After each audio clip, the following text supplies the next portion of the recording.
Mes chers frères et sœurs, paix et bien dans le nom de notre Seigneur Jésus-Christ, une seule chose je nous propose aujourd'hui pour notre méditation. Heureux, heureuses seront les vrais catholiques lors de la fin du monde. Dans la première lecture extraite du livre du prophète Daniel, la peur est au rendez-vous lorsqu'on écoute la vision du prophète Daniel. Je regardais pendant ma vision nocturne et voici les 4 vents des cieux firent irruption sur la grande mer et 4 grands animaux sortirent de la mer, différents l'un et l'autre. En écoutant une telle vision, on a l'impression d'assister à un film d'horreur. Eh bien non, pour toi qui es catholique romaine, n'aie pas peur. Quel est donc le sens de ces 4 bêtes? La première était semblable à un lion et avait les ailes d'aigle. Je regardais jusqu'au moment où ses ailes furent arrachées. Il fut enlevé de la terre et mis debout sous ses pieds comme un homme, et un cœur d'homme lui fut donné. Par cette vision de la première bête, il faut entendre par là le roi Nabuchodonosor avec son royaume de Babylone. Les ailes d'aigle évoquent la rapidité de ses conquêtes. Il faut entendre par là, sous Nabuchodonosor, Babylone était devenue la première puissance mondiale. Sauf que le prophète Daniel nous donne un détail. Il regardait jusqu'au moment où ses ailes furent arrachées. Il faut entendre par là que le prophète annonce la faiblesse mentale de Nabuchodonosor et l'empire perdra sa force et son courage. D'où le prophète ajoute « et un cœur d'homme lui fut donné ». Il faut entendre par là que le prophète annonce ici la destruction de l'empire babylonien qui était la première puissance mondiale de l'époque. D'où le prophète annonce déjà l'arrivée d'un autre empire qui sera la première puissance mondiale sous le symbolisme d'une deuxième bête. C'est pourquoi il dit « La deuxième bête ressemblait à un ours, elle était à moitié debout et elle avait 3 côtes d'animal dans la gueule entre les dents. » Le prophète annonce ici un deuxième empire, l'empire de Médès qui, après avoir battu l'empire de Babylone, était devenu la première puissance mondiale. L'ours symbolise ici la domination mondiale de Médès sous le règne du roi Darius. Cependant, le prophète Daniel nous dit que l'ours se tenait sur un côté. Il faut entendre par là les Perses qui vont battre les Médès et prirent le pouvoir pour devenir la première puissance mondiale sous le règne du roi Cyrus. Les 3 côtes d'animal dans la gueule entre les dents symbolisent ici les 3 autres empires qui ont été battus avec les Médès. Il s'agit de Babylone, la Lydie et l'Égypte qui ont été écrasés et dominés par l'empire de Perse sous Cyrus. Cependant, on lui dit, lève-toi, mange beaucoup de chair, nous dit le prophète Daniel. Il faut entendre par là la fin du règne des Perses. Malgré sa puissance et sa domination sur le monde, les Perses seront battus par une autre puissance. C'est dans cette logique qui nous révèle la présence d'une 3e bête. Je vis une autre bête qui ressemblait à une panthère et elle avait 4 ailes d'oiseau sur le dos. Elle avait aussi 4 têtes, la domination lui fut donnée. Il faut entendre par là la Grèce, après avoir écrasé les Perses, était devenue la première puissance mondiale sous l'empire d'Alexandre le Grand. Par le symbolisme de la panthère, il faut entendre par là le peu de nombre de soldats grecs, 4700 hommes. Cependant, la panthère va écraser le ours, ce qui est incroyable.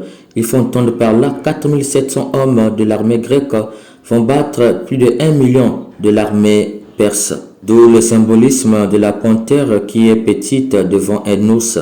Les 4 ailes symbolisent la rapidité d'attaque pour surprendre leurs ennemis, peu importe leur nombre. C'est ce qui faisait la force de la domination grecque sous l'empire d'Alexandre le Grand. Cependant, devenue la première puissance mondiale, le prophète nous révèle que la panthère avait 4 têtes.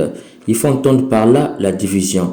Au sein de l'empire grec, il y aura 4 groupes, ce qui évoque la division qui fera le bonheur d'un autre empire qui profitera de cette division pour les détruire. D'où il nous annonce la vision de la 4e bête. J'ai vu une 4e bête terrible, effrayante, extraordinairement puissante. Elle avait des dents de fer énormes. Elle dévorait, déchiquetait et piétinait tout ce qui restait. Elle était différente des 3 autres bêtes et elle avait 10 cornes. Il faut entendre par cette 4e bête l'Empire romain qui a détruit l'Empire grec pour devenir la première puissance mondiale. Les jambes en fer, ils font entendre par là la tyrannie et la domination jusque sur les colonies comme la Palestine. Ils mangeaient, brisaient et foulaient aux pieds tout ce qu'ils trouvaient. Ils font entendre par là qu'il n'y avait jamais eu un empire aussi puissant et pitoyable comme les Romains. Le comble de sa méchanceté est que le Fils de Dieu et beaucoup de premiers chrétiens seront tués sous leur domination. Malgré cette domination mondiale, le prophète nous annonce que cette quatrième bête avait 10 cornes. Il faut entendre par là l'invasion de Rome par les barbares qui feront tomber Rome. Mes chers frères et sœurs, le prophète Daniel avait déjà tout vu et révélé tout par ses visions de 4 bêtes. Les 4 puissances qui se disputaient la première puissance mondiale est devenue autour de Rome. Malgré sa domination mondiale, Rome aussi sera détruite.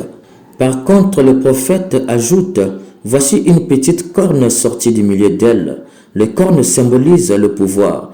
Le prophète annonce déjà l'arrivée d'un petit pouvoir. D'où elle ajoute, « J'ai vu le livre qui fut ouvert. » Il faut entendre par là que ce petit pouvoir, ou mieux cette petite puissance, s'établira comme le juge des grandes puissances, ce qui annonce déjà que toutes les grandes puissances qui ont dominé le monde rendront compte de tout le mal qu'elles ont fait. Le prophète sait qu'un tel jugement fera peur, d'où pour nous rassurer, il ajoute « Et voici dans les nuées quelqu'un de semblable à un fils d'homme. Il s'avança vers l'ancien et on le fit approcher de lui. » Il faut entendre déjà par là l'annonce de l'arrivée de Jésus, Fils de Dieu, qui viendra épouser notre précarité, notre fragilité et notre faiblesse. C'est le sens du Fils de l'homme. Il fut présenté devant le veillard. Il faut entendre par là, il sera tué en victime sans tache pour le salut des gens humains. C'est le sens du veillard qui symbolise le sacerdoce et donc évoque l'idée du sacrifice. Par cette première lecture, le prophète Daniel nous apprend que la grande puissance, la première puissance mondiale, c'est la puissance religieuse.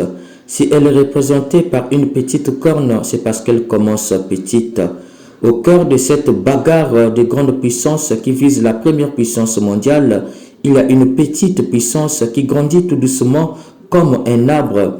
Si elle ressort de l'Empire romain, c'est parce que c'est là que sera planté le siège de cette petite puissance qui finira par devenir la grande puissance, la première puissance mondiale. Mes chers frères et sœurs, 5 siècles avant Jésus-Christ, le prophète Daniel avait déjà annoncé que le siège de cette petite puissance mondiale qui finira par devenir la première puissance mondiale avec un règne éternel sera à Rome. Alors, tous ceux qui taxent le Vatican comme le siège de Lucifer, vous voilà ici confondus par les révélations du prophète Daniel. Dans l'évangile, Jésus dit « Cette génération ne passera pas sans que cela n'arrive ».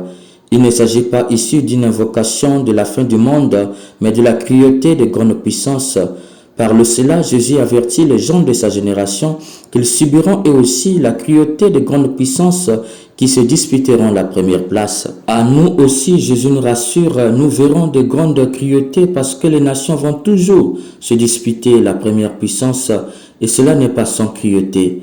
Mais à sa génération comme à la nôtre, il nous rassure, le ciel et la terre passeront, mais mes paroles ne passeront pas. Il faut entendre par là, tout empire périra. Les premières puissances tomberont, mais sa petite corne, le petit pouvoir, la petite puissance qu'il est venu planter dans le monde, dont le siège est assorti de l'Empire romain, le siège de l'Église qui est le Vatican, finira par devenir la première puissance avec un règne éternel, car c'est le signe du règne de Dieu dans le monde. Ayons confiance que nous sommes dans la bonne voie. Si la fin du monde venait aujourd'hui, c'est que le Christ viendra pour mettre fin aux grandes puissances cruelles. Et pour nous, c'est une bonne nouvelle que ces cruelles comprennent enfin que leur grandeur ne pouvait durer éternellement, comme dans le passé l'empire babylonien, perse, grec et romain. Chers bien-aimés, sois fiers d'être catholiques. Nous sommes déjà dans la petite corne.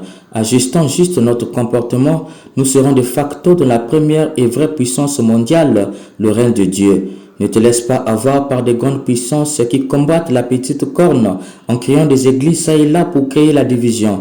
Daniel, 5 siècles avant Jésus-Christ, avait déjà vu le siège planté à Rome et Jésus l'a confirmé. D'où les apôtres visaient Rome et ont donné leur vie pour que le siège soit implanté à Rome selon la vision du prophète Daniel. Sois heureux, heureuse d'être catholique romaine.